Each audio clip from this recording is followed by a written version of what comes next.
Thank you, Mr. Dobbs, for your question. It is really great to be here today. I would like to start off by answering your first question, where you asked me what professors are saying in the classrooms about the conflict in Gaza. And I would say that in most instances, I'm sad to say that there's been a resounding silence as far as the conflict in Gaza is concerned.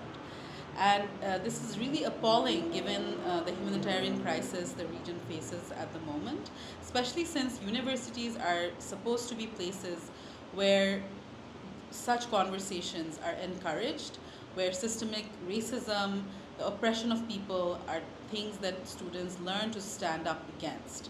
But I think a lot of professors and academicians are feel insecure about their own positions and the in the academic institutions in which they work, since most of the institutions have held on to a position where they discourage such discourse, and even if protests are taking place, they're highly policing how the protests are going to take place and where and when and who will be protesting, which has led to many students being arrested in Columbia University and NYU and other universities across the nation.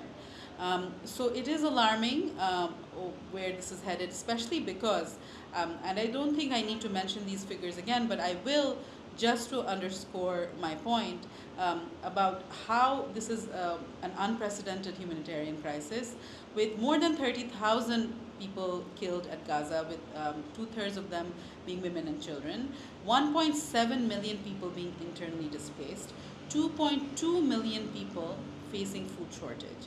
So this is a crisis that we are seeing like no other. And of course, students are at the campuses, they're taking to the streets as they have in the US before as well, during the civil rights movement, during the Vietnam War. And I think it's time that professors and academicians support them fully and wholeheartedly and demand a permanent ceasefire in the region.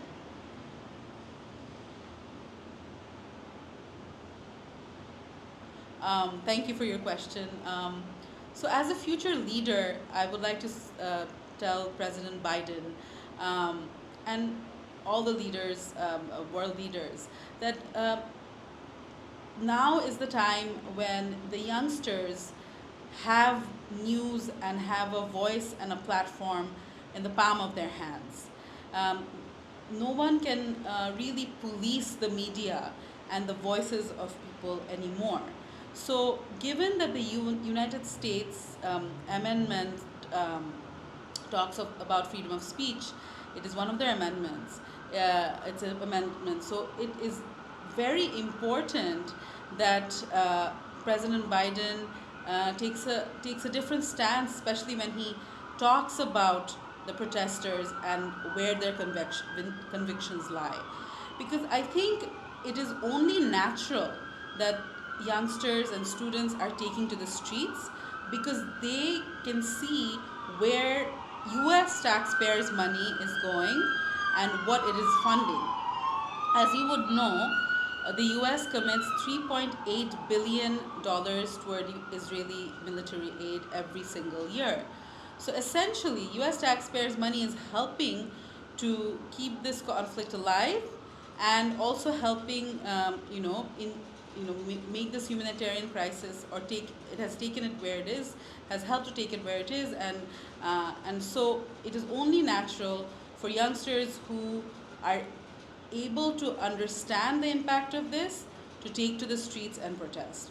So, given this scenario, I think it is high time that a permanent ceasefire is demanded by the U.S. as well, and I think professors and academicians should all be in support of this and should encourage such discourse and demand a permanent ceasefire. Thank you.